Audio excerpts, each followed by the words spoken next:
Hello बच्चों, welcome back to my channel mission IIT JEE। हमारे ellipse के advance level की जो PYQs की जर्नी चल रही थी उसी के सीक्वेंस के अंदर आज हमारे पास एक और न्यू प्रॉब्लम है 2015 की। एडवांस लेवल के इस 2015 के अंदर भी जो प्रॉब्लम पूछी गई है वो काफ़ी अच्छी प्रॉब्लम पूछी गई है। देखते हैं इसमें क्या बोल रखा है। Let E1 and E2 be two ellipses whose centers are at the origin. The major axes of E1 and E2 lie along the x-axis and y-axis respectively. Let S be the circle x square plus y minus 1 whole square equals to 2. The straight line x plus y equals to 3 touches the curves S, E1 and E2 at P, Q and R respectively. Suppose that PQ equals to PR equals to 2 root 2 upon 3. If E1 and E2 are the eccentricities of the ellipses E1 and E2 respectively, then the correct options is R. अब ये जो हमारे पास problem दे रखी है 2015 की, ये एक multiple choice type की प्रॉब्लम थी। मतलब इसके जो 4 ऑप्शन दे रखे हैं उसमें हमारे पास एक से ज़्यादा करेक्ट ऑप्शन आने की संभावना बनी रहेगी। अब इसको करने के लिए सबसे सिंपल सा तरीका है कि हम सबसे पहले एक बेसिक रफ फिगर को ड्रॉ करेंगे, इमेजिनेट भी करेंगे। अब अगर आप देखेंगे इस पर्टिकुलर प्रॉब्लम को तो आप देखेंगे कि इसके अंदर IIT ने अपना एक पुराना पैटर्न ही रिपीट किया है। वो क्या है कि इसके अंदर इस पर्टिकुलर प्रॉब्लम के अंदर इन्होंने इतने सारे वेरिएबल्स और अननोन को दे दिया है कि बच्चा एक बार को शायद कंफ्यूज हो जाए। लेकिन अगर आपके बेसिक्स बहुत अच्छे से क्लियर हैं तो आप सारी ही चीज़ों को बहुत ही ईजिली करते हुए चले जाएंगे। तो हमने क्या करा, सबसे पहले XY एक्सिस को ड्रॉ करते हुए अपनी एक बेसिक रफ फिगर को ड्रॉ करने की कोशिश करें। तो हमें ये बोल रखा है कि जो E1 E2 जो इलिप्सेस हैं उनके जो सेंटर है वो तो ओरिजिन पर है और जो major axis E1 and E2 की है lie along X axis and Y axis. तो ऑब्वियसली जब सेंटर यहां पर आ जाएगा तो जो axis X axis and Y axis के अलोंग बताया गया E1 एंड E2 का, उनके एक्सिस क्या हो जाएंगे, X axis and Y axis ही हो जाएंगे। तो इन्होंने क्या बोला है कि E1 का जो एक्सिस है वो क्या है, X एक्सिस है एंड E2 का एक्सिस क्या है, Y एक्सिस है। तो हमने क्या करा, बेसिक इलिप्स बना लिए। ये तो हमारे पास हो गया इलिप्स नंबर E1 और एक दूसरा इलिप्स हमने बना लिया कुछ इस टाइप का सा जिसका एक्सिस Y एक्सिस है। तो ये कुछ इस टाइप का सा हमारे पास एलिप्स बनकर आ गया और इन दोनों का जो सेंटर पॉइंट है वो कहां पर है हमारे पास, ओरिजिन O के ऊपर। अब क्या बोल रहे हैं, let S be the circle x square plus y minus 1 whole square equal to 2। The straight line x plus y equal to 3 touches the curves S, E1 and E2। इतना इतना इस पॉइंट पर, इस पर्टिकुलर पॉइंट पर। तो हमने यहां पर अभी हमें E1 एंड E2 के बारे में कोई भी इंफॉर्मेशन नहीं बता रखी है अभी के लिए, लेकिन इन्होंने ये बताया है कि हमारे पास इन दो इलिप्सेस के अलावा एक सर्कल भी है S करके, और वो इस तरीके से है कि उसका जो सेंटर पॉइंट है वो कितना है, 0 एंड 1। तो हम देख पा रहे हैं 0 एंड 1 यहां कहीं पर आएगा तो हम सेंटर चाहे यहां मान सकते हैं चाहे यहां मान सकते हैं। ये हमारे लिए पूरी फ्रीडम है क्योंकि हमें जब ज्यादा इंफॉर्मेशन दे ही नहीं रखी है, सब चीज अननोन की फॉर्म में दे रखी है, तो हम इस चीज के लिए इंडिपेंडेंट होते हैं। और मैंने आपको प्रीवियस बहुत सारे एडवांस प्रॉब्लम्स में ये भी दिखाया रखा है कि अगर हम एजम्पशन किसी भी तरीके का लेकर चलते हैं, एट लास्ट जब हम कैलकुलेशन करते हैं तो वो कैलकुलेशन के बेसिस पर हमारे उस पर्टिकुलर पॉइंट या लोकेशन को समझा पाता है, बता पाता है कैलकुलेशन जो होता है कि हमारा जो एक्चुअल पॉइंट होगा वो कहां पर आएगा। तो अभी के लिए लेट से हमने सेंटर को यहां कहीं पर मान लिया और वो कितना हो रहा है सर्कल के लिए, 0,1। तो यहां से हमने जब सर्कल को ड्रॉ किया तो हमें नहीं पता कि वो किस टाइप का सा बन रहा था, लेकिन वो इस टाइप का सा लेट से हमने बना दिया है। अब ये जो सर्कल है हमारे पास, इसको हमने बुला रखा है S नाम से, तो इसको हमने बोल दिया S, और इलिप्स का नाम भी हमने इधर की साइड इसको E2 बुला दिया है। सर्कल हो गया S और केवल इस सर्कल की ही हमें इक्वेशन का बता रखा है। तो हमने इसके सेंटर पॉइंट को 0,1 से शो भी कर दिया है। अब यहां पर जब हमने सर्कल की इक्वेशन को ड्रॉ कर दिया है, इसके अलावा इन्होंने हमसे क्या बोल रखा है कि एक स्ट्रेट लाइन है x plus y equal to 3 अगर हम इसको इमेजिनेट करें और अगर आपको ये थोड़ा सा बेसिक याद आए स्ट्रेट लाइन का, तो x plus y equal to 3 वाली लाइन कुछ इस टाइप की लाइन होती है कि वो फर्स्ट क्वाड्रेंट में से होते हुए इस तरीके से जा रही है कि positive x axis and positive y axis के ऊपर ये इक्वल सेगमेंट 3 लेंथ का कट करते हुए जा रही होगी विद स्लोप -1, मतलब थीटा की वैल्यू कितनी हो रही है 135 डिग्री। इतनी बेसिक जो वैल्यूज हैं जो अभी हमने बोली हैं, कैलकुलेट करी हैं, ये हम सिर्फ और सिर्फ इक्वेशन को देखकर बोल सकते हैं। तो ये क्या बोल रहे हैं कि जो हमारे पास ये x plus y equal to 3 type की जो लाइन है वो टच कर रही है किस कर्व को, इस S कर्व को भी, E1 कर्व को भी एंड E2 कर्व को भी, कहां कहां पर, point P, Q and R पर रेस्पेक्टिवली। तो हमने क्या करा, एक इस टाइप की सी लाइन को ड्रॉ कर दिया और ये क्या बोल रहे हैं कि ये जो लाइन है ये हमने एक रफ लाइन को ड्रॉ कर लिया है, लेकिन इसकी इक्वेशन हमें अकॉर्डिंग टू द क्वेश्चन क्या बता रखी है, x plus y equal to 3। और क्या बोल रखा है कि ये जो लाइन है इस सर्कल S को तो पॉइंट P पर टच कर रही है, E1 को Q पॉइंट पर टच कर रही है एंड E2 को ये यहां कहीं पर इस पॉइंट R पर टच कर रही है। ये अभी के लिए हमने रफ फिगर को ड्रॉ किया है, तो ये इस तरीके से टच होती हुई हमें इस लाइन के थ्रू ये कर्व्स दिखाई दे रहे हैं। अब इसके आगे पढ़ते हैं।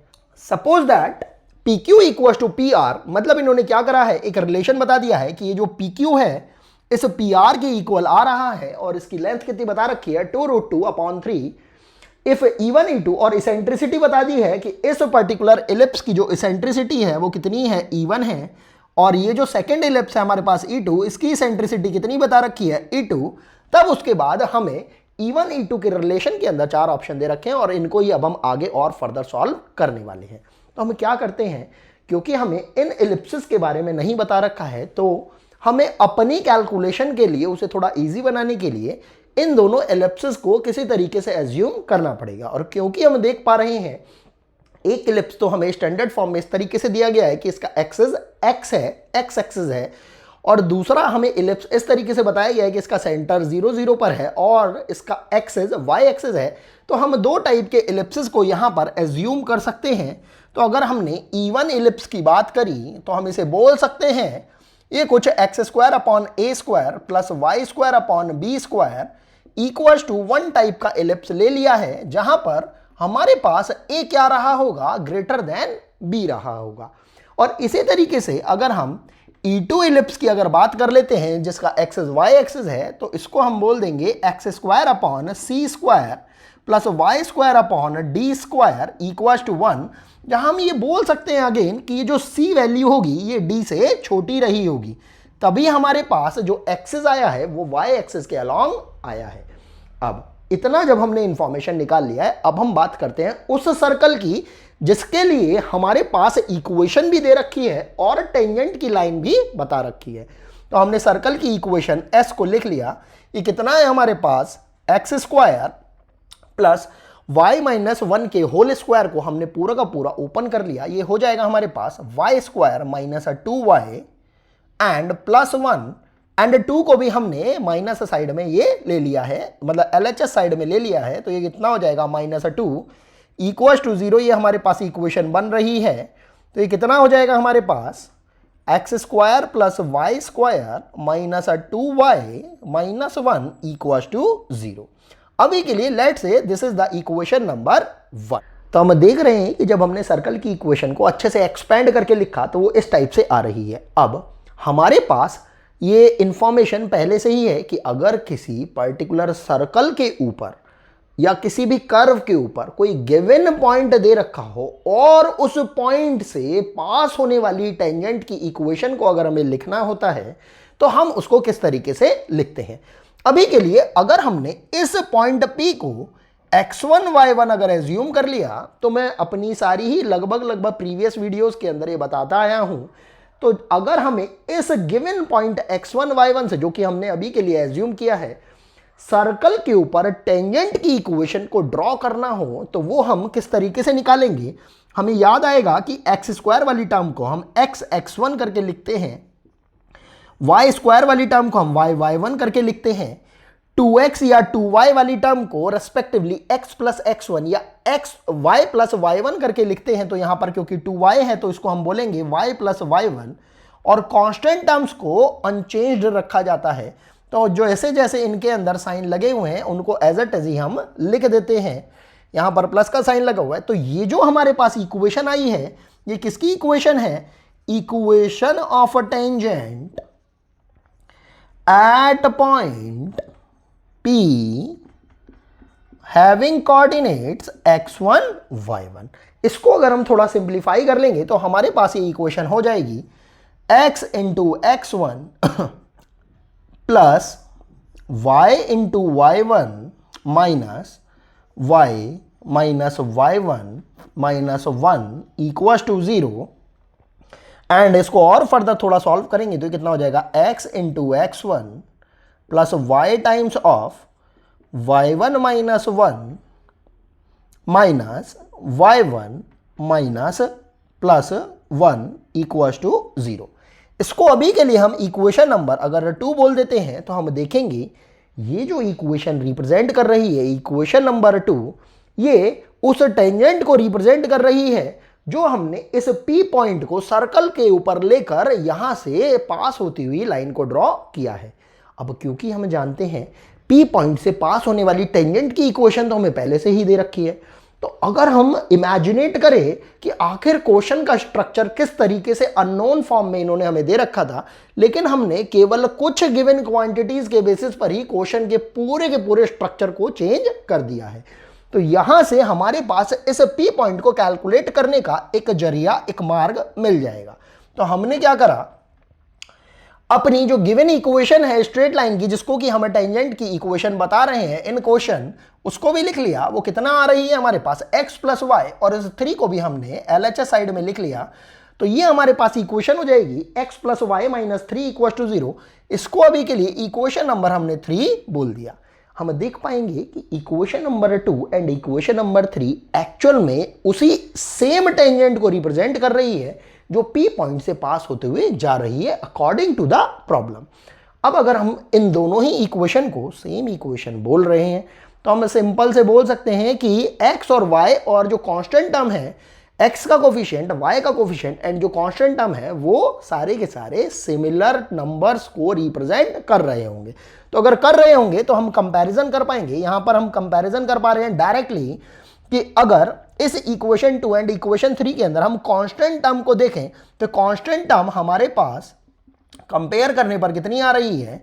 y1 प्लस 1 इक्वल्स टू, यहां पर ये कितना है? 3, और यहां से y1 की वैल्यू कितनी आ रही है आपके पास? 2। इसी तरीके से जब आप यहां से भी अगर देखेंगे तो वो y का कोफिशिएंट कितना है? y1 माइनस 1, और यहां से y का कोफिशिएंट कितना है? 1। तो y1 माइनस 1 इक्वल्स टू 1, तो y1 की वैल्यू अगेन कितनी आ रही है आपके पास? 2, जो कि हमने कांस्टेंट टर्म के बेसिस पर भी कैलकुलेट कर ली थी। अब बात करते हैं x वाले कोफिशिएंट की। तो x का कोफिशिएंट कितना आ रहा है हमारे पास? x1, और यहां पर x का कोफिशिएंट कितना है? 1। तो कंपैरिजन करने पर, क्योंकि सेम ही इक्वेशन को ये रिप्रेजेंट कर रहे हैं, equation number 2 and 3, x1 and y1 point हमें मिल जाते हैं। तो हमारे पास ये x1 y1 के कोऑर्डिनेट कैलकुलेट होकर बहुत ही इजीली आ गए हैं। जैसे ही आपके पास ये x1 y1 के कोऑर्डिनेट आ जाएंगे, मतलब P पॉइंट के कोऑर्डिनेट आ जाएंगे, आपको इक्वेशन के अंदर, मतलब इस क्वेश्चन के अंदर ये भी बता रखा है कि PQ एंड PR लेंथ कितनी है, तो आप इजीली Q एंड R के कोऑर्डिनेट भी कैलकुलेट कर सकते हैं।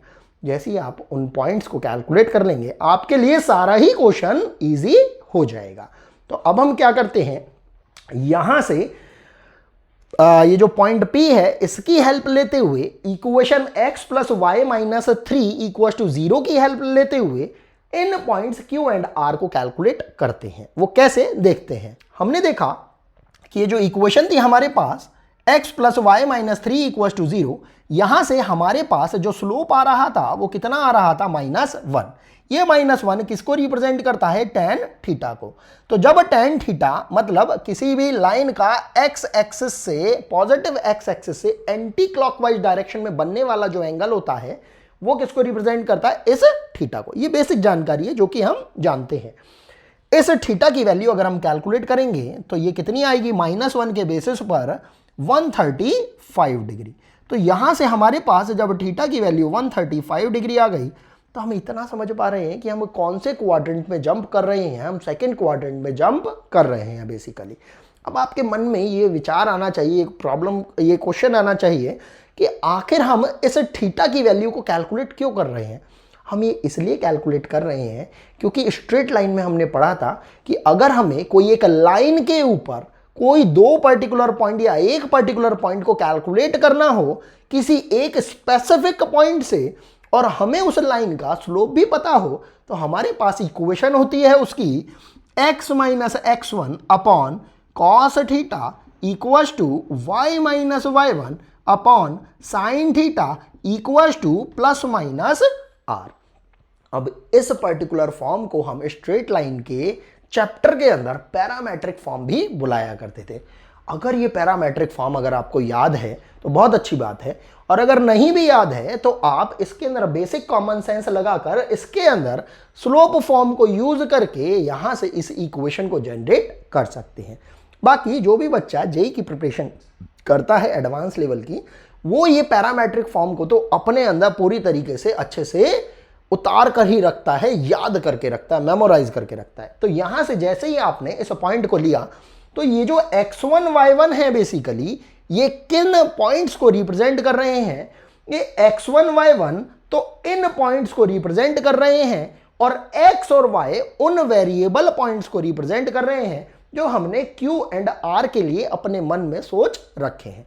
तो अगर हम यहां से cos theta and sin theta की वैल्यू इस थीटा के बेसिस पर निकालते हैं तो हम देख पाएंगे cos ऑफ थीटा मतलब cos 135 की वैल्यू हो जाएगी आपके पास 180 माइनस 45 से माइनस 45 हो जाएगा, और ये हमारे पास हो जाएगा माइनस का 1/√2। लेकिन साइन के लिए हम जानते हैं 135 डिग्री सेकेंड क्वाड्रेंट में भी साइन पॉजिटिव रहता है, तो यहां पर साइन थीटा मतलब साइन 135 की वैल्यू 1/√2 ही आएगी। तो यहां से हम ये वैल्यू पुट कर सकते हैं, ये हो जाएगा हमारे पास x1 y1 जो पॉइंट्स हैं बेसिकली, क्योंकि ये वो स्पेसिफिक पॉइंट है जिसके बेसिस पर हम ये वैल्यू निकाल रहे हैं, और r वो डिस्टेंस है जो इस पॉइंट की q एंड r से आ रही है। तो ये हो जाएगा हमारे पास x माइनस x1 की वैल्यू है हमारे पास 1 एंड cos थीटा की वैल्यू है हमारे पास 1/√2 माइनस का वो भी, एंड y माइनस y1 की वैल्यू है हमारे पास 2 अपॉन साइन थीटा की वैल्यू हो जाएगी 1/√2 एंड प्लस माइनस आर हमने क्यों लगाया है, क्योंकि पॉइंट अगर ऊपर है तो हम उसको ले रहे हैं प्लस में, और अगर पॉइंट नीचे है तो हम उसको कैसे ले रहे हैं, माइनस में। तो ये हमारे पास हो जाएगा, आर की वैल्यू दे रखी है 2√2 अपॉन 3। बस अब हमें केवल और केवल कैलकुलेशन का काम रह जाएगा। अब हम इसको थोड़ा सा सॉल्व करते हैं तो हम देखेंगे कि यहां से x माइनस 1 इक्वल्स टू हमारे पास कितना आ रहा है, प्लस माइनस ये √2 जो है जब यहाँ पर जाएगा तो ये कितना हो जाएगा हमारे पास 2/3, और x की वैल्यू हो जाएगी हमारे पास प्लस माइनस 2/3 प्लस 1, जिसको अगर हम फर्दर सॉल्व करते हैं तो अगर हमने प्लस का 2/3 लिया तो ये हमारे पास एक तो पॉइंट आ रहा है 5/3, एंड अगर हमने माइनस लिया तो ये हमारे पास हो जाएगा 1/3। इसी तरीके से जब हम y कोऑर्डिनेट की बात करेंगे तो ये हो जाएगा हमारे पास y minus 2 equals to plus minus 2√2 upon 3, और ये हमारे पास √2 से √2 जब कैंसिल आउट हो जाएगा तो प्लस माइनस 2/3 हो जाएगा, और यहां से y की वैल्यू हो जाएगी हमारे पास प्लस माइनस 2/3 प्लस का 2 इक्वल्स टू, यहां से भी दो वैल्यू आ जाएंगी, अगर प्लस वैल्यू ली तो हमारे पास हो जाएगी ये 3 × 2 6 8/3, एंड y की वैल्यू दूसरी वाली क्या हो जाएगी जब हम माइनस वैल्यू ले लेंगे 3 × 2 6, तो 6 माइनस 2 ये हो जाएगी हमारे पास 4/3। तो हमारे पास x की एंड y की दो कॉरस्पॉन्डिंग वैल्यू आ जाएंगी। यहां पर एक डाउट आपके मन में आ सकता है कि ये जो अपॉन में हमारे पास माइनस था, इसकी जब हमने मल्टीप्लाई, क्योंकि हमने कॉम्बिनेशन जो बनाए हैं वो इस तरीके से बनाए हैं, इसका कॉम्बिनेशन इसके साथ और इसका कॉम्बिनेशन भी इसी के साथ, तो जब हमने कॉम्बिनेशन बनाए तो x माइनस 1 की वैल्यू निकालते हुए इसकी मल्टीप्लाई जब हमने इसमें करी तो यहाँ पर आखिर हमें कोई सिग्निफिकेंट चेंज नहीं दिखाई दिया। वो चेंज हमें दिखाई इसलिए नहीं दे रहा है क्योंकि यहाँ पर ऑलरेडी दो साइन हमने ले रखे हैं प्लस एंड माइनस के। ज़्यादा से ज़्यादा हम इतना कर सकते हैं कि जो प्लस साइन लिया था उसकी मल्टीप्लाई जब माइनस से होगी तो ऊपर वाला साइन माइनस हो जाएगा और नीचे वाला साइन माइनस माइनस करके प्लस हो जाएगा। उसके कॉरस्पॉन्डिंगली हमारे पास ये दोनों के दोनों पॉइंट्स आ जाएंगे। तो अब हमारे पास y के कोऑर्डिनेट एंड x के कोऑर्डिनेट दोनों के दोनों आ गए हैं। बस अब हमें अपने दोनों के दोनों पॉइंट्स को डिसाइड करना है। तो हमने क्या करा, इन दोनों ही पॉइंट्स को यहां पर लिख लिया। r पॉइंट हो जाएगा हमारे पास, हम देखेंगे r पॉइंट यहां पर है तो x का कोऑर्डिनेट ऑब्वियसली हमारे पास इस p से छोटा आना चाहिए। तो कितना हो जाएगा 1/3 एंड y का कोऑर्डिनेट थोड़ा बड़ा आएगा तो ऑब्वियसली हमारे पास कितना हो जाएगा 8/3 एंड यहां पर q का कोऑर्डिनेट हो जाएगा हमारे पास, ध्यान से देखेंगे उसकी वैल्यू इस p के x कोऑर्डिनेट से तो ज्यादा आएगी तो वो कितना हो जाएगा 5/3 एंड y कोऑर्डिनेट ऑब्वियसली इस 2 से छोटा आएगा तो ये हमारे लिए कितना हो जाएगा 4/3।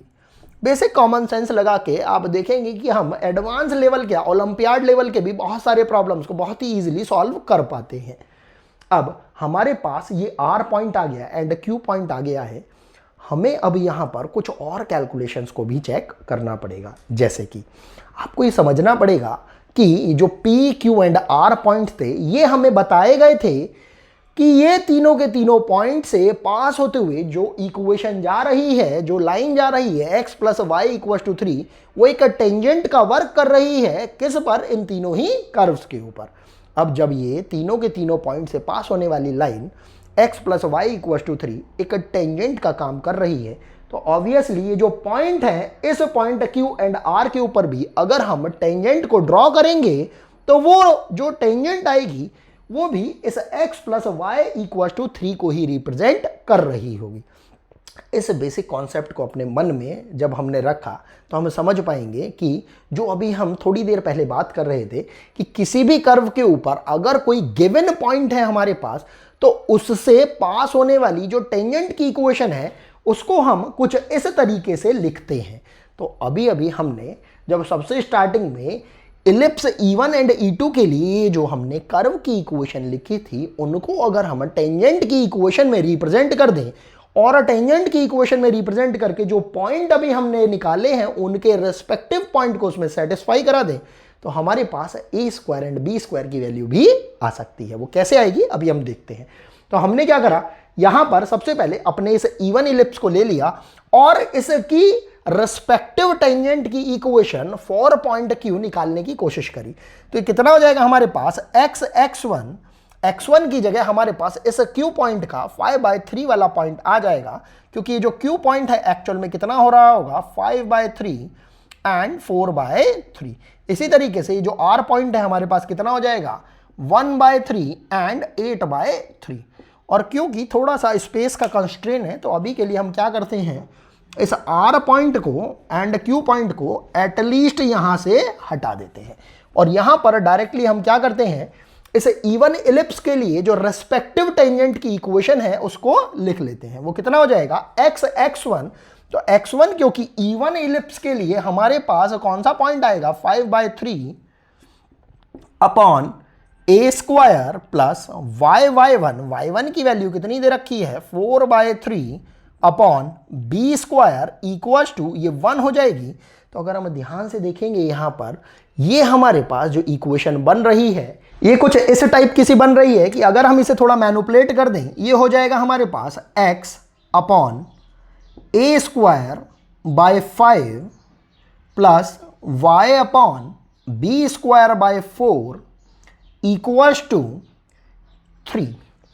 थोड़ा सा अगर हम ध्यान से देखेंगे ये इक्वेशन जब ऐसे टाइप की सी बन रही है और क्योंकि ये इक्वेशन हमारी उस टेंजेंट की इक्वेशन को रिप्रेजेंट कर रही है जो कि हमें ऑलरेडी गिवन कर रखी है x + y = 3, तो अगेन हम इस टेंजेंट की इक्वेशन से इस टेंजेंट की इक्वेशन को जो कि इलिप्स E1 के ऊपर हमने ड्रॉ करी है अपने कैलकुलेटेड पॉइंट Q को यूज करके हम इसको कंपेयर कर देंगे तो a² एंड b² की वैल्यू हमें मिल जाएगी। आखिर आपके मन में एक ये ऐसा एक क्वेश्चन जरूर और जरूर आना चाहिए कि आखिर हम इस डायरेक्शन के अंदर इस फ्लो में आखिर हम क्यों जा रहे हैं। इसका सबसे बड़ा रीजन केवल और केवल ये है कि आखिर हम क्वेश्चन को इस तरीके से ही क्यों कर रहे हैं, क्योंकि हमें इस प्रॉब्लम में कुछ भी गिवन नहीं कर रखा है। जो भी गिवन कर रखा है वो इतना लिमिटेड है कि हमें उसका ध्यान रखते हुए अपने प्रॉब्लम की जो दिशा है, जो डायरेक्शन है, वो इस तरीके से मोड़नी होगी। तो जब हम देखते हैं कि ये टेंजेंट की इक्वेशन है कहां पर, इस पॉइंट क्यू पर, और इसकी इक्वेशन तो पहले से ही हमारे पास है, कौन सी है वो, x plus y equal to 3। तो जैसे ही हम इसको कंपेयर करते हैं x plus y equal to 3 से, तो हम देख पाएंगे ये जो नीचे वाली क्वांटिटी है इससे हमें a स्क्वायर की वैल्यू मिल रही है 5 एंड b स्क्वायर की वैल्यू मिल रही है 4, और यहां से आप e की वैल्यू निकाल सकते हैं इस पर्टिकुलर इलिप्स के लिए। हम जानते हैं इवन इलिप्स के लिए जो हमने इसेंट्रिसिटी को एज्यूम किया था वो कितना था हमारे पास, इवन। तो ये हमारे पास इवन इसेंट्रिसिटी हो जाएगी। और क्योंकि हम देख रहे हैं a ग्रेटर देन b रहेगा यहाँ पर, तो यहाँ पर ऑब्वियसली जो आने वाली हमारे पास इवन की वैल्यू हो जाएगी वो भी किस तरीके से कैलकुलेट होगी, b square equal to a square 1 minus e square. हम यहाँ पर इसको थोड़ा सा वर्बली करने की कोशिश करते हैं, हो जाएगा 4/5 equal to 1 minus e square, और इवन की वैल्यू हो जाएगी 1 माइनस 4/5 मतलब 1/5। तो इवन की वैल्यू आ रही है हमारे पास 1/√5। बिल्कुल सिमिलरली हम ऐसा ही केस E2 के लिए भी चलाएंगे। तो जब हम E2 वाले इस इलिप्स के लिए इस पॉइंट R पर टेंजेंट को ड्रॉ करने की कोशिश करेंगे तो बनने वाली जो इक्वेशन रही होगी इस पर्टिकुलर कर्व को लेते हुए वो किस तरीके से बनेगी हम देखते हैं। ये हो जाएगा x into 1/3 upon C square plus y1 हो जाएगा हमारे पास 8/3 यहां इस पॉइंट से upon D square equal to 1, और इसे थोड़ा सा अगर हम एडजस्ट करके अच्छे से अगर लिखेंगे तो ये हमारे पास हो जाएगा x upon C square plus y upon D square by 8 equal to 3। जैसे ही ये चीज हमें समझ में आती है, देखिए ध्यान से देखिए, एक तो इसको और एक इसको, इन दोनों को हमने एडजस्ट किया था किसके साथ, इस पर्टिकुलर इक्वेशन ऑफ टेंजेंट के साथ जो कि हमें गिवन कर रखी है इक्वेशन के अंदर, इस प्रॉब्लम के अंदर। क्योंकि ये वाली इक्वेशन भी जो है वो टेंजेंट की इक्वेशन है इलिप्स E2 के ऊपर, और ये उसी पॉइंट R से पास हो रही है जिसके लिए हमें ऑलरेडी इक्वेशन बता रखी है। तो अगेन हम इसका कंपैरिजन जब इस इक्वेशन से कर देंगे, क्योंकि दोनों सेम ही इक्वेशन को बता रही हैं, तो हमारे पास यहां से सी स्क्वायर की वैल्यू आ पा रही है 1 एंड डी स्क्वायर की वैल्यू आ पा रही है 8। और क्योंकि हमने बेसिक अजम्पशन जो एज्यूम किया था उसके अंदर भी ये देखा था कि जो हमारा सी है, जो इस पर्टिकुलर इलिप्स के अंदर जो सी है हमारे पास, जिसको कि हम माइनर एक्सिस की तरह ट्रीट कर रहे थे, वो d से छोटा था और d c से बड़ा था। तो यहां पर भी कैलकुलेशन के अकॉर्डिंगली इतना ही आ रहा है।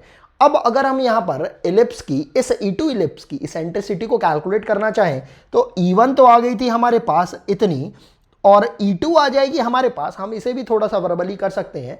ये हो जाएगा 1 मतलब C square equal to D square 1 minus E2 square, तो हो जाएगा 1/8 into 1/8 equal to 1 minus E2 square.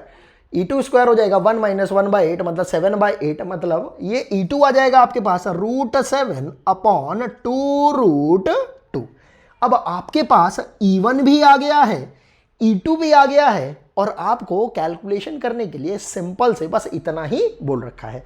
वैसे तो जिस मोमेंट पे आपके पास दोनों ही इलिप्स के semi major axis and semi minor axis की वैल्यू आ जाती है, आपके पास इलिप्स की टोटल इंफॉर्मेशन आ जाती है। उसके बेसिस पर आप सारी की सारी चीज़ें कैलकुलेट कर सकते हैं। और क्योंकि उसी के बेसिस पे ही हमने इन दोनों की इसेंट्रिसिटीज कैलकुलेट करी हैं, ellipse capital E1 and ellipse capital E2 की, तो हमारे पास E1 E2 जब आ गया है तो हम यहाँ पर इनकी वैल्यूज को कैलकुलेट करके देख लेते हैं। हम देख रहे हैं E1 E2 वाले, मतलब इनके मल्टीप्लीकेशन वाले दो हमें ऑप्शन दे रखे हैं, तो एटलीस्ट इनके अंदर से एक ऑप्शन तो हमारा करेक्ट हम चेक कर ही सकते हैं कि किस तरीके से रहा होगा। अगर हम E1 E2 की मल्टीप्लाई कर देते हैं तो हम देख पा रहे हैं न्यूमरेटर में हमारे पास √7 आ रहा है और डिनोमिनेटर में 2 इंटू √5 आ रहा है, एंड √2 इंटू √5 को हम √10 बोल सकते हैं।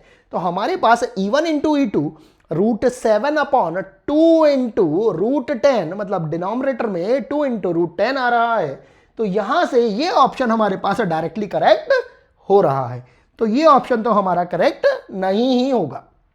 अब हमें E1 square plus E2 square निकालना है। तो अगर हम E1 का स्क्वायर निकालेंगे तो ये कितना आ रहा है हमारे पास 1/5, और अगर हम इसमें एडिशन कर रहे हैं ऑप्शन नंबर ए के अकॉर्डिंगली E2 का स्क्वायर तो ये कितना हो रहा है हमारे पास 7/अपॉन में हमारे पास ये कितना हो जाएगा 8। तो अगर हम एलसीएम ले लेंगे तो ये कितना हो जाएगा हमारे पास 8 + 35 अपॉन में 40, और ये कितना हो रहा है 43/40। तो हम देख रहे हैं यहां से भी हमारा ये ऑप्शन नंबर ए करेक्ट हो पा रहा है। तो अभी तक इन तीन ऑप्शंस के अंदर ए एंड बी तो करेक्ट है एंड डी ऑप्शन हमारा इनकरेक्ट है। इसी तरीके से हम इस सी ऑप्शन को भी चेक कर लेते हैं। E1 को जब हमने स्क्वायर करा तो ये हमारे पास कितना आया 1/5, एंड माइनस कर रहे हैं हम E2 स्क्वायर से तो ये कितना हो जाएगा हमारे पास 7/8, और इन दोनों का ही हम मॉड्यूलस निकाल रहे हैं तो ये कितना हो जाएगा हमारे पास 8 - 35 डिवाइडेड बाय 40। ये हो जाएगा इसका मॉड्यूलस 35 में से जब 8 को हमने उड़ा दिया तो मॉड्यूलस लग के कितनी वैल्यू आ रही है 27/40, और 27/40 ये यहां पर इसको मैच नहीं कर रही है। तो हमारे पास ये सी ऑप्शन भी इनकरेक्ट हो जाएगा। आप जब देखेंगे इस पर्टिकुलर प्रॉब्लम को तो आप पाएंगे एलिप्स के अंदर बहुत ज़्यादा हैवी टाइप के, बहुत ज़्यादा डिफिकल्ट टाइप के प्रॉब्लम्स नहीं दिए जा रहे हैं, और ये प्रॉब्लम्स को आप बिल्कुल बेसिक इन्फॉर्मेशन पर, बिल्कुल बेसिक नॉलेज के बेसिस पर भी आप कर सकते हैं। हमारा ये PYQs का सफ़र ऐसे ही चलता रहेगा। मिलेंगे आपसे नेक्स्ट वीडियो के अंदर। अगर वीडियो आपको पसंद आए तो प्लीज़ आप इस वीडियो को लाइक करिए, सब्सक्राइब करिए और ज़्यादा से ज़्यादा शेयर करिए। अभी के लिए थैंक्स फॉर वॉचिंग।